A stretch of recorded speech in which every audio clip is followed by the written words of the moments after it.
Quando você toma um cafezinho, você leva um pedacinho da Etiópia para dentro de si.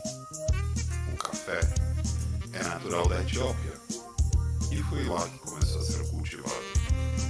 Posteriormente, no Iêmen, país que já tinha contato com a Etiópia desde os tempos do reino de Ashur, a planta foi melhorada até chegar ao produto comercial que conhecemos hoje.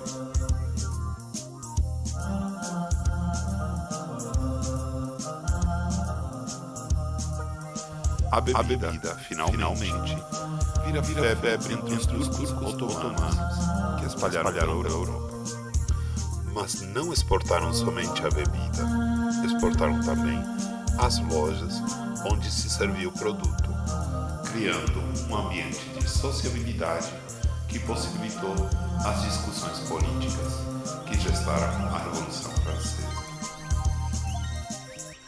A Etiópia é uma terra de contrastes, a começar pelo fato de estar dividida ao meio pelo Rift africano, um vale que separa duas placas tectônicas e que faz com que a Etiópia seja muito rica em fenômenos geológicos como vulcões, terremotos, géiseres, além de águas termais e reservas imensas de sal.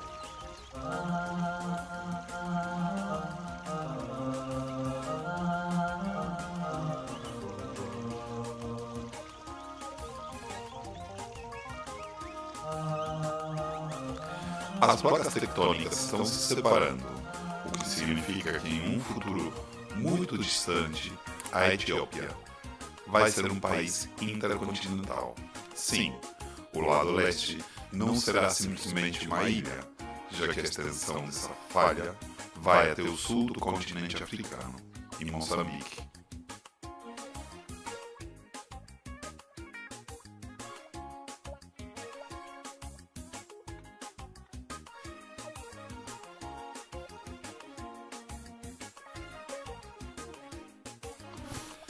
A famosa rainha de Sabá era etíope.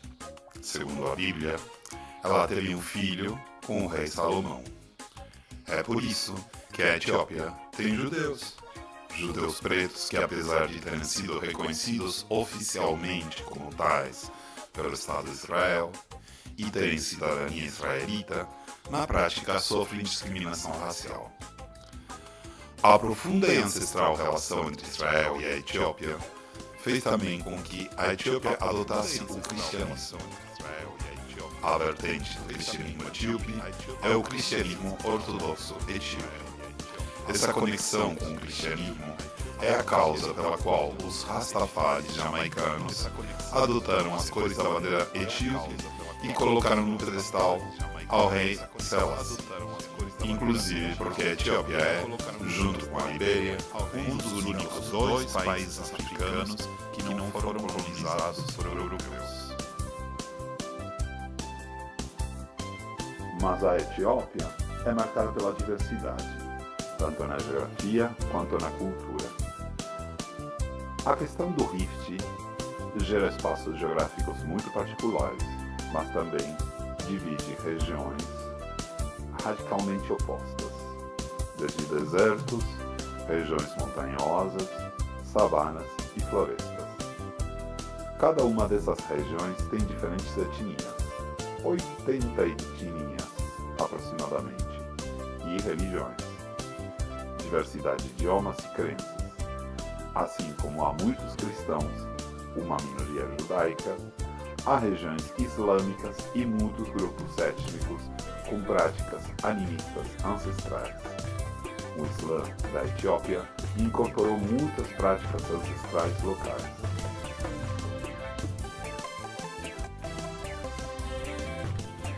Entre os tesouros arquitetônicos, há muitas construções antigas entalhadas nas montanhas ou socavadas na terra. Algumas delas são acessíveis só através de trilhas íngremes que beiram abismos.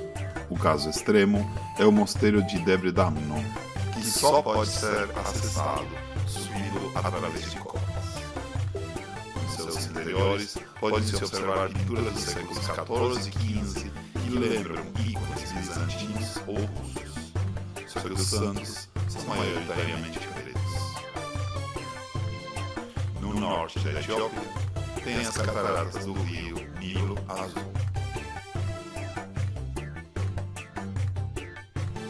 A capital, Addis Abeba, em amárico significa Nova Flor. Ela está entre as capitais mais altas do mundo, com sua altitude aproximada de 2.440 metros. O amárico é a língua mais popular da Etiópia e pertence ao semita como o árabe e o hebreu. A população da Etiópia é a segunda maior da África, com mais de 107 milhões, perdendo apenas para a Nigéria. Em Addis Abeba se encontra o Museu Nacional da Etiópia, onde está exposto a Lucy, o fóssil humano mais completo entre os mais antigos, com 3,2 milhões de idade. Lucy era uma Australopithecus afarensis, uma das primeiras espécies a adotar o bipedismo na evolução humana, ou seja, que andava em duas patas. Em Ara, desde os anos 1960, os moradores alimentam as hienas selvagens, que a partir desse momento deixaram de atacar o gado. O costume tem servido também como um atrativo turístico.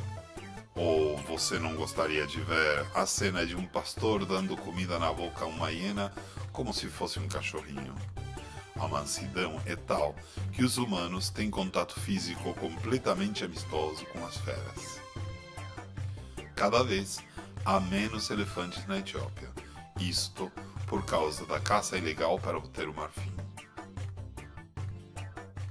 O ano da Etiópia tem 13 meses, 12 meses de 30 dias e um mês adicional de 5 dias e de 6 nos anos bissextos. Como no caso do calendário maia, facilita as coisas ao não ter a irregularidade de nosso calendário gregoriano, em que o número do dia perdeu a conexão com o dia da semana. A divisão do dia também é diferente. São 2 ciclos de 12 horas, um deles vai do amanhecer até o entardecer, o outro ocupa a noite. No século VIII a.C.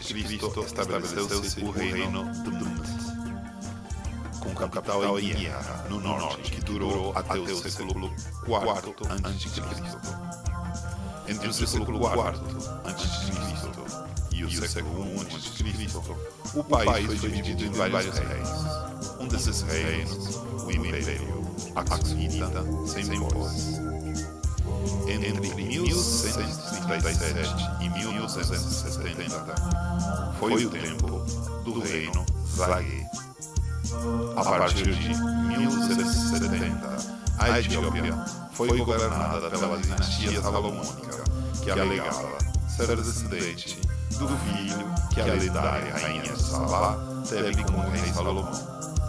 A partir do século XV, a Etiópia manteve contatos diplomáticos com Inglaterra e Portugal. Entre 1624 e 1632, governou Sucênios, que converteu-se ao cristianismo e recebeu no país missionários jesuítas, mas seu filho, Fasilides, restabeleceu a igreja ortodoxa etíope e os expulsou.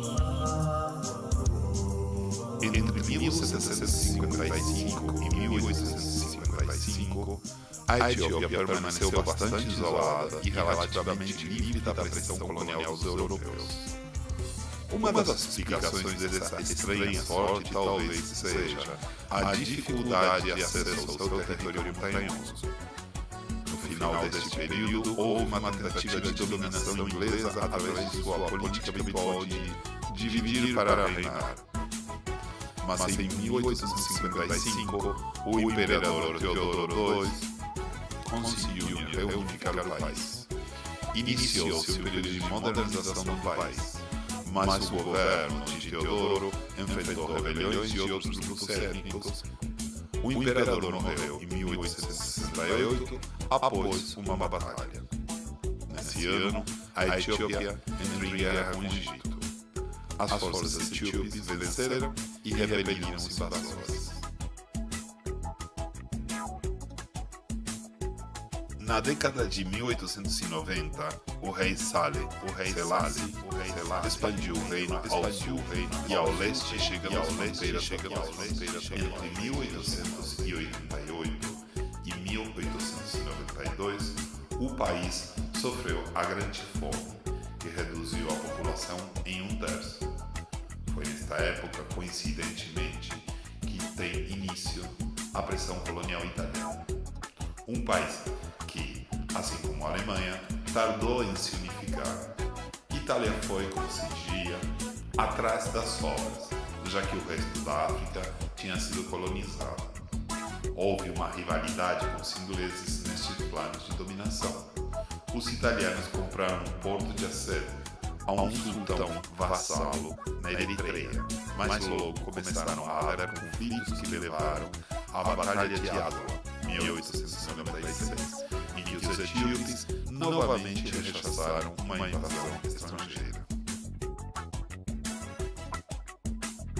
De 1916 a 1974 governou Haile Selassie, rei exaltado pelo rastafarismo, por seu vínculo com a dinastia salomônica e pelo que representava como governante de um dos dois países livres odiantes colonial.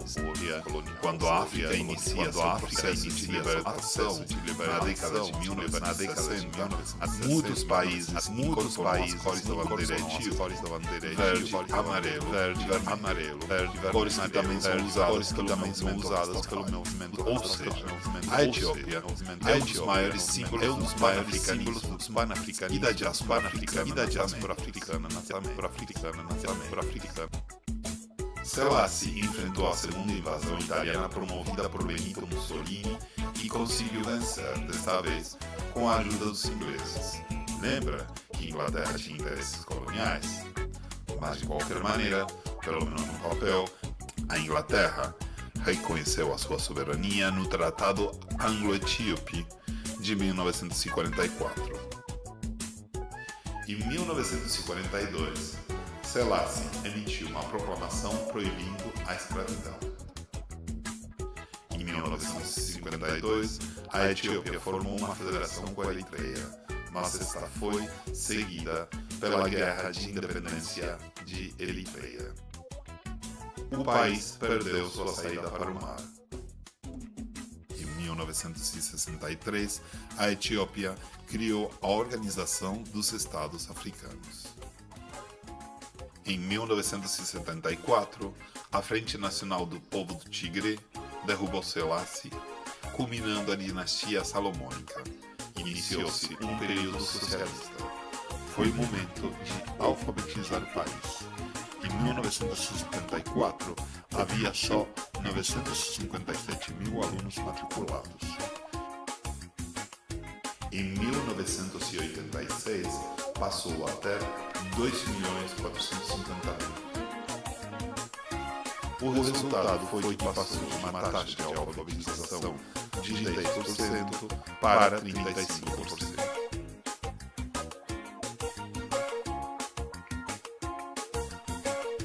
Em 1977, a Somália capturou a região de Ogaden, que só foi recuperada com o apoio da União Soviética, Cuba, Alemanha Oriental e Iêmen do Sul.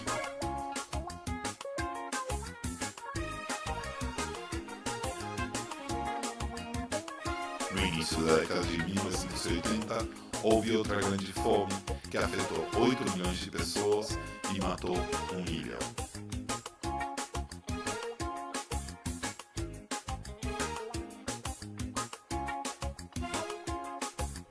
Em 1991, no contexto do desmantelamento da União Soviética e a diminuição gradual do apoio na década de 1980, a Frente Democrática Revolucionária Popular da Etiópia tomou o poder após um período de transição.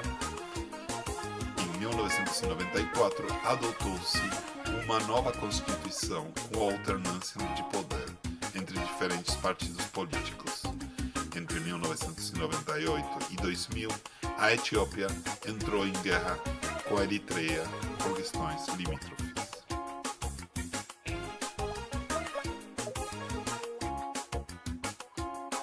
Na atualidade, a Etiópia recebe volumosos investimentos da China para reverter o atraso econômico derivado principalmente da falta de infraestrutura.